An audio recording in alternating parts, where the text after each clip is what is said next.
வணக்கம். உங்க பேர் என்னங்க? என் பேர் சந்திரமோகன் சார். சந்திரமோகன். எந்த மதுரை மாவட்டம்? மதுரை கிழக்கு தொகுதி. மதுரை கிழக்கு தொகுதியா? ஆமா சார். நீங்க எந்த கட்சியில இருக்கீங்க? நான் பிஜேபியில இருந்து வெளியிட்டேன் சார். என்னங்க இதுக்கு முன்னாடி எந்த கட்சியில இருந்தீங்க? ஏடிஎம்கேல இருந்தேன். அப்புறம் எடப்பாடி சரியில்லைன்னு சொல்லி பிஜேபிக்கு போனேன். அப்புறம் இப்ப எடப்பாடி சேர்த்தனால நாங்க பிஜேபியில இருந்து வெளியிட்டேன். தப்பா எடுத்துக்காதீங்க. ஒண்ணு சொல்றேன். என்ன சரி சார். இப்படி பச்சவந்தி மாதிரி மாறிட்டு இருந்தா என்னது? என்ன சார் 10 அவர் பெரிய ஆளுகளே மாறுறாங்க, நம்ம மாறுறது என்ன? ஓ, பெரிய ஆளுங்களே மாறுறாங்க பச்சவந்தியா இருக்கும்போது நம்ம மாறுறது என்னங்கிறீங்க? அவங்களே காசு காண்டி மாறுறாங்க, நாம அப்படி கிடையாது, காசு காண்டி கிடையாது. என்ன காரணம் நீங்க பிஜேபி விட்டு அண்ணாமலையை நீக்கிட்டாங்க. கட்சி நல்ல கட்சி. அண்ணாமலை இருந்தனால பிஜேபி வளர்ந்துச்சு. பிஜேபி அண்ணாமலை பாஜக என்ற கட்சியை அண்ணாமலை தொடங்கலங்க. அது RSS ஓட பின்புலமா இருக்கு. அது ஒரு நம்ம தமிழ்நாட்டுக்கு பிடிக்காத கொள்கையா இருந்தாலும் அது ஒரு சித்தாந்தத்தின் அடிப்படையில போகுது. அண்ணாமலை தொடங்கின கட்சியா பாஜக? அண்ணாமலை காண்டி நாங்க ஓட்டு போட்டோம். அண்ணாமலை தனி கட்சி தொடங்கினா அவர் பின்னாடி போயிருவீங்களா? போயிருவோம். என்ன அப்படி சொல்றீங்க? அவரு போனா தினகரனே ஓபிஎஸ் சேர்க்கிறாருல்ல அவரு. ஓஹோ. ஓபிஎஸ் தினகரனை சேர்க்கணும்னு அவர் ஆசைப்படுறாரு. ஏடிஎம்கே சேர்க்கணும், அப்பதான் வளர்ச்சி அடையும், அப்பதான் ஒன்று இணைந்து போட்டுக்கிட்டாதான் திமுக வீழ்த்த முடியும். சரி, இவர் டிடிவி தினகரன் தான் எடப்பாடி பழனிசாமி முதலமைச்சர் வேட்பாளர் நான் 234 தொகுதியில பிரச்சாரம் பண்ணுவேங்கிறாரு. அப்படின்னு சேர்க்க மாட்டேங்கிறாரு. அவர் மண்டகரம் பண்றாரு எடப்பாடி.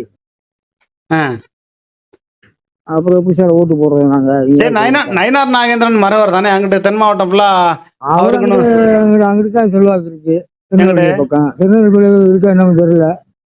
திருநெல்வேலியில டவுட்டுங்கிறீங்க? ஆமா, அங்கேயே டவுட்டா இருக்கு. மதுரையெல்லாம்? மதுரை தினகரன் ஓபிஎஸ் தான் செல்வாக்கு.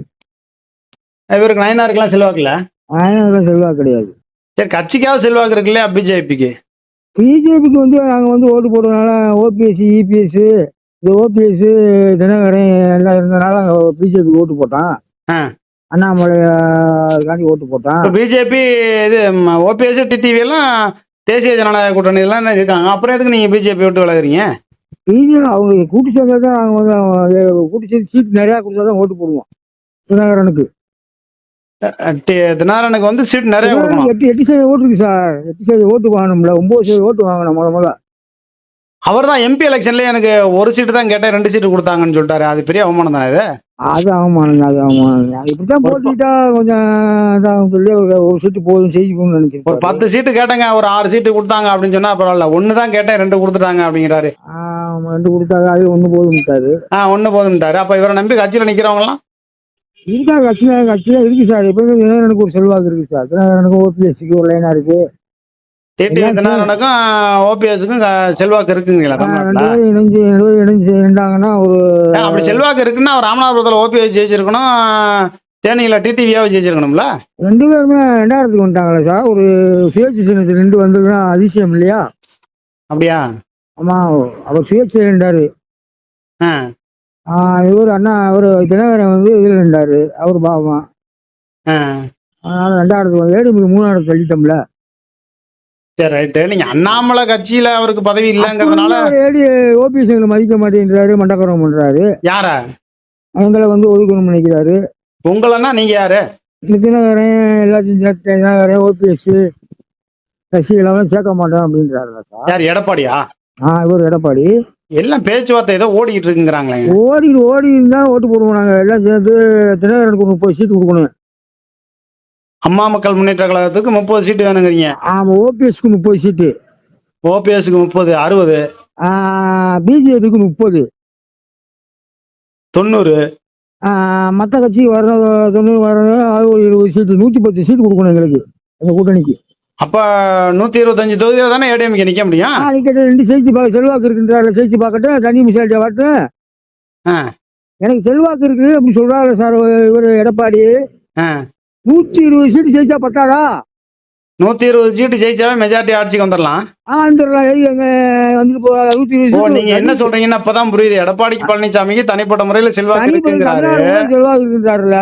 அப்ப 125 தொகுதியில 120 சீட்டு நிக்கட்டும். அவர் நின்று ஜெயிக்கட்டும். அவரை முதலமைச்சர் ஏத்துக்கிறோம் நாங்க. ஓஹோ. கூட்டணி ஊடகங்களுக்கு, கூட்டணி அமைச்சர் ஊடகங்களுக்கு வேணாம். கூட்டணி ஆட்சி கூட வேண்டாம். 125 தொகுதியில எங்களுக்கு எதுவுமே மந்திரி சபை எந்த இடம் கொடுக்க வேணாம், அவரே ஆளட்டும், தனி ஆளட்டும், எம்ஜிஆர் மாதிரி ஆளட்டும். 125 தொகுதியில போட்டிட்டு 120 ஜெயிச்சாலும் அவர் வந்து தனி மெஜாரிட்டி ஆட்சிக்கு வரட்டும். பிஜேபி வந்து எங்களுக்கு அமைச்சர் பதவி. கேள்வி கேட்க மாட்டேன், என்ன அவரே ஆண்டு எம்ஜிஆர் மாதிரி ஆண்டு போட்டோம். அதெல்லாம் சாத்தியமாங்க? அப்புறம் எப்படி அவர் தனி செல்வாக்கு இருக்காங்களா, யாரும் சேர்க்க மாட்டான், எங்களுக்கு பிஜேபிலாம் சேர்க்க மாட்டோம், வம்பாலாம் போய் சேர்ந்திருக்காரு, அரை மனசோட சேர்ந்திருக்காரு. இல்ல இந்த கூட்டணி நிரந்தரம் இல்லைங்கிறாங்களா, இது எப்படி? அது உண்மை, அவர் அரை மனசோட தான் சேர்ந்திருக்காரு அவரு. மோடி கூட பக்கத்துல சேர்ல உட்கார்ந்து இருந்துட்டு தமிழ்நாட்டுக்கு வந்துட்டு 10 நாள்ல கூட்டணி இல்ல ஒண்ணு இல்லைன்றாரு.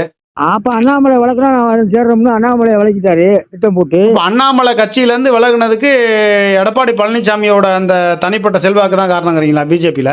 ஆமா, பிஜேபி வந்து என்ன செய்யறோமோ, சசிகலா வளர்க்குனாரு, அப்புறம் ஓபிஎஸ் வளர்க்குறாரு, அப்புறம் தினகரன் வளர்க்குறாரு, அண்ணாமலையை வளர்க்கிட்டாரு.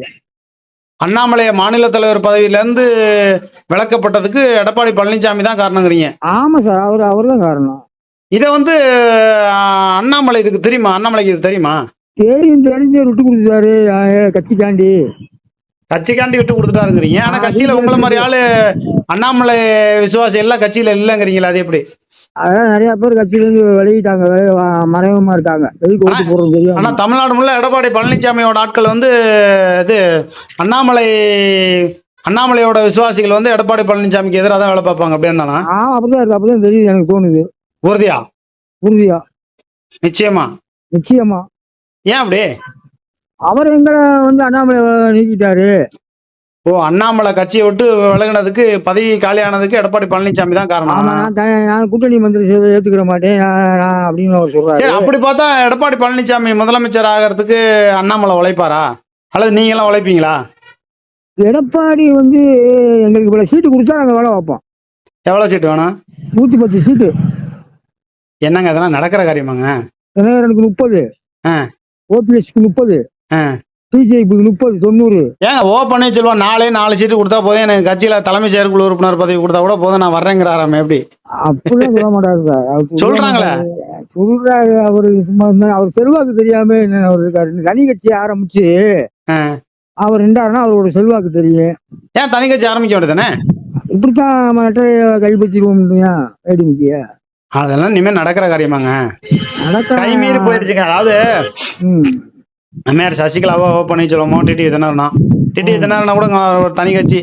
அம்மையார் சசிகலா ஓ பன்னீர்செல்வம் ஒரு 10 எம்எல்ஏ, ஒரு 10 மாவட்ட செயலாளர் இவங்க பக்கம் இழுக்க முடியாது. இருக்கிறாங்க சார், அப்புறம் அங்க இருக்காங்க சார், காசா வாங்கிட்டு.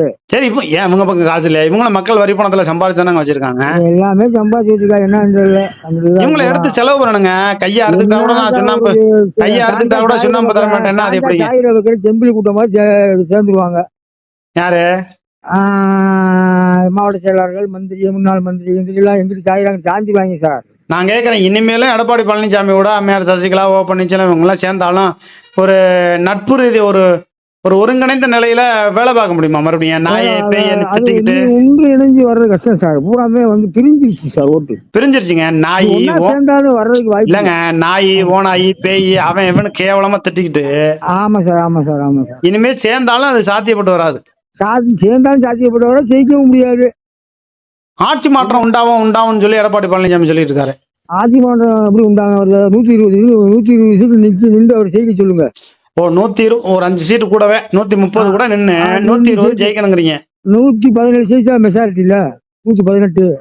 ஆமா, அவர் தானே மெஜாரிட்டி எம்ஜிஆர் மாதிரி வரட்டும். அதெல்லாம் சாத்தியமாங்க? மாவட்டத்துக்கு புரட்சி தமிழன்னு சொல்றாரு, அப்புறம் 2 ஜெயிக்கட்டு கூட்டணியை நம்புறாரு. ஏன் அண்ணாமலை தான் புரட்சி தமிழருங்கிறாரு, இவர் தனி கட்சி ஆரம்பிக்க வேண்டியதானே?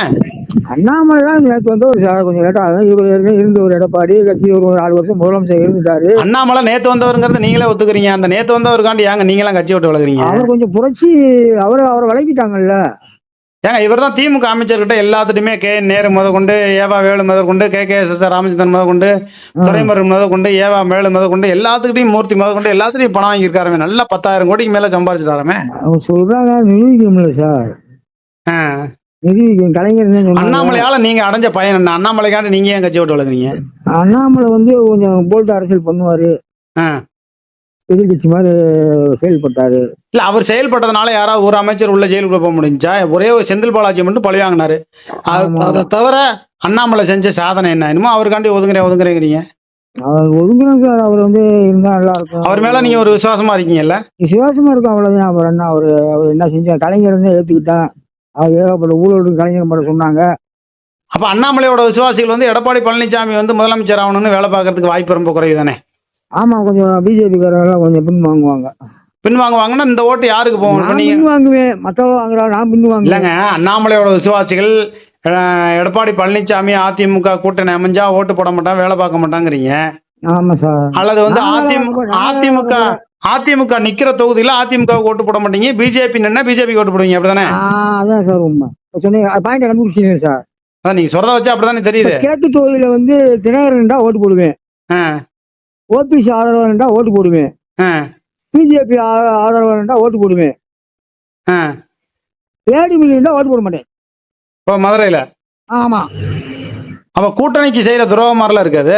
கூட்டணி வலுவானவங்களுக்கு வந்து வலுவான சீட்டு கொடுக்கணும், கூட்டணி மந்திரி சேவை வச்சுக்கிட்டு அங்க ஓட்டு போடுவோம்.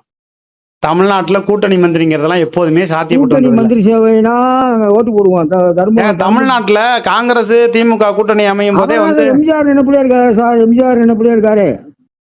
ஆ, எடப்பாடி எம்ஜிஆர் நினைப்புல இருக்காரு. ஆ, எம்ஜிஆர் கூட கம்யூனிஸ்ட் சேர்த்து தான் ஜெயிச்சாரு. ஆ. கம்யூனிஸ்ட் கட்சி கூட சேர்த்து தான் ஜெயிச்சாரு எம்ஜிஆர். இப்ப வந்து பாஜகவுக்கு வந்து 120 சீட்டு 115 சீட்டு கொடுக்கணும், எங்களுக்கு மந்திரி சபை கூட்டணி கொடுக்கணும். ஆமா, அப்படி இல்லைன்னா 130 120 தொகுதியில எடப்பாடி பழனிசாமி அதிமுகவுல போட்டிட்டு 120 தொகுதியில ஜெயிச்சு அவங்களே ஆட்சிக்கு வரட்டும் அப்படிங்கிறீங்க. ஆமா சார். அப்படி 120 தொகுதியில போட்டிட்டு ஒரு 90 தொகுதியில ஜெயிக்கிறாங்கன்னு வைங்க. அரசாங்க துணை முதலமைச்சர் கொடுக்கணும், ஒரு 10 மந்திரி கொடுக்கணும் எங்களுக்கு. 10 மந்திரியா? ஆமா, 10 மொத்தம் 30 மந்திரி வச்சுக்கோங்க.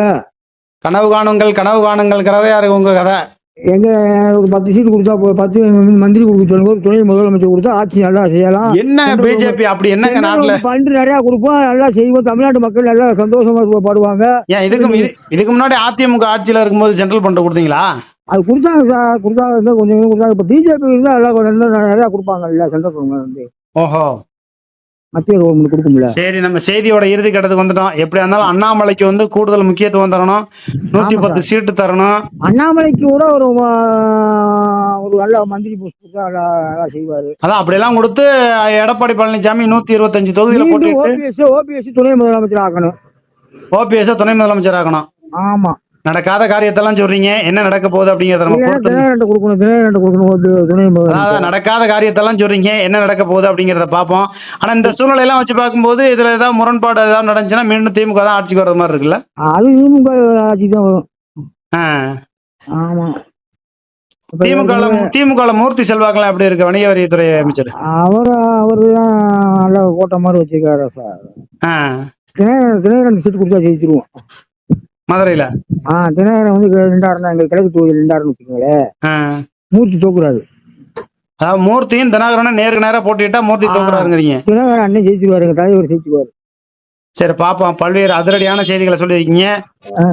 என்ன நடக்கும் போதும் பாப்போம். உங்களை நல்ல நோக்கங்கள் வெற்றி பெறட்டும். வாழ்த்துக்கள்.